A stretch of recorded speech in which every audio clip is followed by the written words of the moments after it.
আসসালামু আলাইকুম। পঞ্চম শ্রেণীর বাংলা বই নিয়ে ধারাবাহিকভাবে আলোচনা করছিলাম, তার ধারাবাহিকতা এখন তোমাদের সাথে পাঠ 15 নিয়ে আলোচনা করব। সংকল্প। লেখক হলেন কাজী নজরুল ইসলাম। আমরা এই কবিতাটি ভালো করে পড়ব। থাকবো না কো বদ্ধ করে, দেখবো এবার জগৎটাকে, কেমন করে ঘুরছে মানুষ যুগান্তরে ঘূর্ণি পাকে। দেশ হতে দেশ দেশান্তরে ছুটছে তারা কেমন করে, কিসের নেশায় কেমন করে মরছে যে বীর লাখে লাখে। কিসের আশায় করছে তারা বরণ মরণ যন্ত্রণাকে, কেমন করে বীর ডুবুরি সিন্ধু সেজে মুক্তা আনে। কেমন করে দুঃসাহসী চলে উড়ে স্বর্ণপানে, ঝোপটে ধরে ঢেউয়ের ঝটি যুদ্ধ জাহাজ চলছে ছুটি। কেমন করে আনছে মানিক বোঝাই করে সিন্ধু জানে, কেমন জোরে টানলে সাগর উতলে ওঠে জোয়ার বানে। রইব নাকো বদ্ধ খাঁচায়, দেখব এসব ভুবন ঘুরে, আকাশ বাতাস চন্দ্র তারায় সাগর জলে পাহাড় চূড়ে।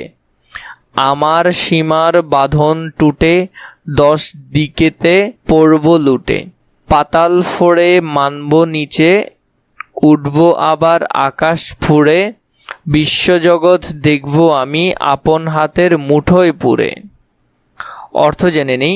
আকাশ পুড়ে, আকাশ ভেদ করে, ঘূর্ণিপাক পানি বা বাতাসের প্রচণ্ড ঘূর্ণয়ন, জগৎ পৃথিবী ঝপটে দুহাতে জড়িয়ে, টুটে ভেঙে বা ছিঁড়ে, ডুবুরি ডুব দিয়ে পানির তলদেশ থেকে বিভিন্ন বস্তু তুলে আনা যার পেশা, দুঃসাহসী নির্বাক অত্যাধিক সাহসী, দেশান্তর অন্য দেশ, পাহাড় চূড়ে পাহাড়ের চূড়ায়, বদ্ধ মানে আটকা, বরণ গ্রহণ মরণ যন্ত্রণা, মৃত্যুর কষ্ট, যুগান্তর অন্য যুগ, যুগান্তরের ঘূর্ণিপাকে সময়ের অবর্তনে,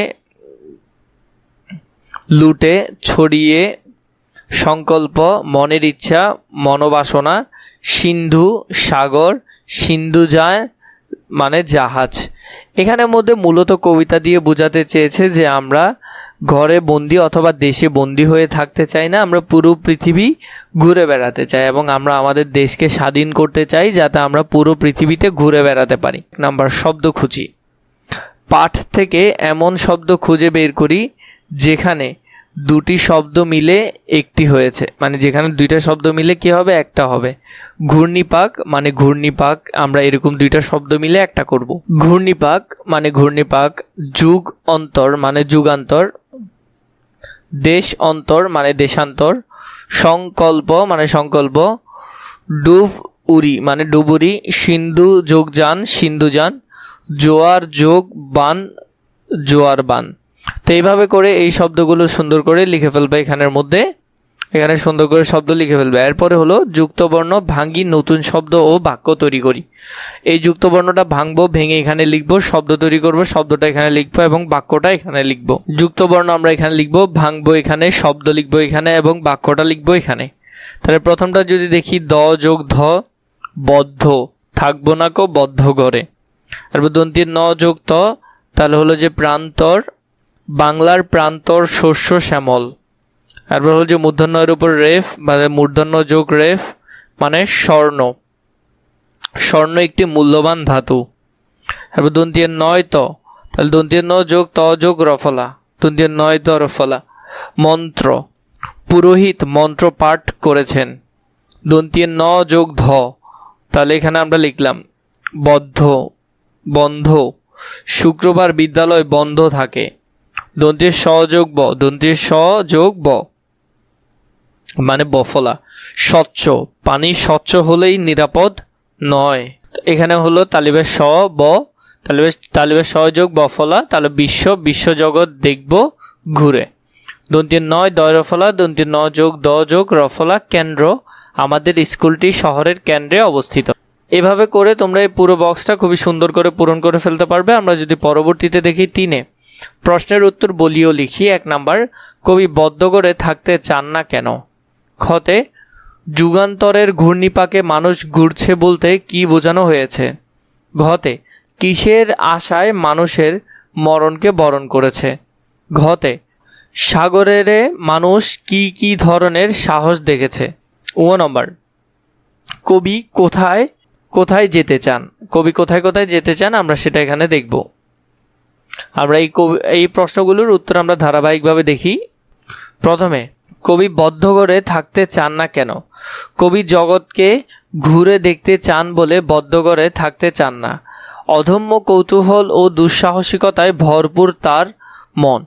তিনি দেখতে চান মানুষ কিভাবে যুগান্তরের ঘূর্ণিপাকে ঘুরছে এবং দেশ থেকে দেশান্তরে ছুটছে। তিনি জানতে চান কিসের নেশায় বীররা মৃত্যুকে বরণ করেছে, কিভাবে বীর ডুবুরিরা সিন্ধু সেচে মুক্তি আনছে। মূলত ঘরে বন্দি থেকে জ্ঞান অর্জন করা কিংবা সমগ্র বিশ্ব সম্পর্কে জানা সম্ভব নয়। এভাবে অজানাকে জানার জন্যই কবি বদ্ধ ঘরে থাকতে চান না। খ নম্বর, যুগান্তরের ঘূর্ণিপাকে মানুষ ঘুরছে বলতে কি বোঝানো হয়েছে? নানা পরিবর্তনের মধ্যে দিয়ে মানুষ এক যুগ থেকে আরেক যুগে উপনীত হয়। সময়ের সঙ্গে সঙ্গে পৃথিবীর অনেক কিছুর পরিবর্তন হয়, উন্মোচন হয় নতুন নতুন রহস্য ও ঘটনার। মানুষও সময়ের গতির সঙ্গে তাল মিলিয়ে এগিয়ে চলে অজানা রহস্য অনুসন্ধান ও ঘটনার মূল উদ্ঘাটনের জন্য। সময়ের পরিবর্তনের সঙ্গে সঙ্গে মানুষের এই এগিয়ে চলা প্রশংসার দাবিদার। কবিতার কবি যুগের পরিবর্তনের সঙ্গে সঙ্গে মানুষের এই এগিয়ে চলার প্রবণতাকে বোঝানোর জন্যই বলেছে যুগান্তরের ঘূর্ণিপাকে মানুষ ঘুরছে। ঘ নম্বর, কিসের আশায় মানুষ মরণকে বরণ করেছে? বিশ্বের অজানা বিশ্বকে জানার ইচ্ছে মানুষের কাছে নেশার মতো। তাই এই বিশ্বের এই অজানা বিশ্বকে জানার জন্য মানুষ মৃত্যুকে সাদরে গ্রহণ করে থাকে। তারা অজয়ে জয় করতে চায়, রহস্য ভেদ করতে চায়, নতুন জিনিস আবিষ্কার করতে চায়, অজানাকে জানতে চায়। এইসব কিছু করার আশাই মূলত মানুষ মরণকে বরণ করেছে। ঘ নম্বর, সাগরে মানুষ কি কি ধরনের সাহস দেখাচ্ছে? সংকল্প কবিতায় মানুষের সাহস, দৃঢ় সংকল্প এবং সাগর নিয়ন্ত্রণের কথা বলা হয়েছে। কবিতায় মানুষ সাগরের প্রচণ্ড ঢেউকে উপেক্ষা করে যুদ্ধজাহাজ নিয়ে ছুটে চলে, সাগরের অতল গভীর থেকে মুক্তা সংগ্রহ করে। মানুষ সাগরের জোয়ার বান উপেক্ষা করে মানিক বোঝাই সিন্ধু যান সম্মুখে এগিয়ে চলে।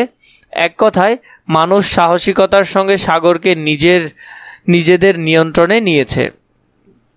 ও নম্বর, কবি কোথায় কোথায় থাকতে চান? সংকল্প কবিতায় কবির অজানাকে জানার এবং অদেখাকে দেখার প্রবল আকাঙ্ক্ষা প্রকাশ করেছেন। কবি মূলত বদ্ধ ঘরে বসে না থেকে বিশ্বজগৎ ঘুরে দেখতে চান। এজন্য তিনি এক দেশ থেকে অন্য দেশ ঘুরে বেড়াতে চান। তিনি ডুব দিয়ে সমুদ্রের তলদেশে থেকে মুক্তা আহরণ করতে চান। তিনি আকাশ, বাতাস, চন্দ্র, তারা, সাগর ও পাহাড়ের চূড়ায় যেতে চান। তিনি যেমন আকাশ ফুঁড়ে উঠতে চান, তেমনি পাতাল ফেড়ে নামতে চান। অর্থাৎ কবি বিশ্বের সব জায়গায় বিচরণ করে অজানা রহস্য উন্মোচন করতে চান। তো এইভাবে করে তোমরা এটা খুবই সুন্দর করে এই প্রশ্নগুলোর উত্তর লিখে ফেলবে যদি লিখার থাকে। 4 নাম্বার, একই অর্থের আরেকটি শব্দ লিখি। পৃথিবী, এটার আমরা আরেকটা শব্দ লিখব। মৃত্যু, এটার লিখব। কষ্ট, এটার লিখব। সমুদ্র, চাঁদ, পর্বত, এগুলো আমরা লিখব। পৃথিবী মানে ধরণী, মৃত্যু মরণ, কষ্ট যন্ত্রণা, সমুদ্র সিন্ধু, চাঁদ চন্দ্র, পর্বত পাহাড়। তো এই যে এগুলো আছে, এগুলো তোমরা খুবই সুন্দর করে এখানের অনুসারে পাশে পাশে লিখে ফেলতে পারবে। 5 বললো সংকল্প কবিতাটি আবৃত্তি করি, মানে এটা তোমরা নিজেরা নিজেদের মতো করে আবৃত্তি করবে। এলোমেলো শব্দ সাজিয়ে কবিতার চরণ লিখি। এখানের মধ্যে এলোমেলো শব্দগুলো দেওয়া আছে, এটা দিয়ে আমরা কবিতার চরণগুলো লিখব। প্রথমে আছে করেছে কিসের মরণ যন্ত্রণাকে আশায় তারা বরণ। এরপরে খতে আছে বীর মুক্তা আনে কেমনই সেচে করে সিন্ধু ডুবুরি। ঘতে আছে উথলে সাগর জোরে টানে ওঠে টানলে জোয়ার বনে কেমন। এরপর ঘতে আছে মুঠোয় দেখব পুরো হাতের বিশ্বজগৎ আমি আপন। এই যে বিষয়গুলো আছে এখানের মধ্যে আমরা এটা সাজাবো এখন। 1 নম্বরে কিসের আশায় করছে তারা বরণ মরণ যন্ত্রণাকে। খতে হবে কেমন করে বীর ডুবুরি সিন্ধু সেচে মুক্তা আনে। ঘতে হবে কেমন জোরে টানলে সাগর উথলে ওঠে জোয়ার বানে। ঘতে হবে বিশ্বজগৎ দেখবো আমি আপন হাতের মুঠোয় পুরে। তো এই যে বিষয়টা আছে এটা তোমরা সুন্দর করে এখানে প্রতি লাইনের নিচে নিচে লিখে ফেলতে পারবে, এটা আনসার এখানে দেওয়া আছে। পরবর্তীতে 7 নম্বরে পাঠ থেকে নাম শব্দ ও কাজ শব্দ আলাদা করি। নাম শব্দ, কাজ শব্দ। তো নাম শব্দ এবং কাজ শব্দগুলো আমরা আলাদা করব এখানের মধ্যে থেকে। এখানের মধ্যে আমরা যদি নাম শব্দ দেখি, নাম শব্দ কি কি আছে? ঘর, জগৎ, মানুষ, যুগান্তর, বীর, লাখ, আশা, বরণ, মরণ, ডুবুরি, সিন্ধু, মুক্তা, দুঃসাহসী, স্বর্ণ, জুটি, যুদ্ধ, জাহাজ, মানিক, সাগর, খাঁচা, ভুবন, আকাশ, বাতাস, চন্দ্র, তারা, পাহাড়, 10, পাতাল, বিশ্ব, হাত, এগুলো হলো সবগুলো নাম শব্দ। কাজ শব্দ কোনগুলো? থাকবো, দেখবো, করে, ছুটছে, মরছে, করছে, চলছে, উড়ে, ধরে, আনছে, উঠে, রইব, ঘুরে, পড়ব, ফেড়ে, নামবো, উঠবো, ফুড়ে।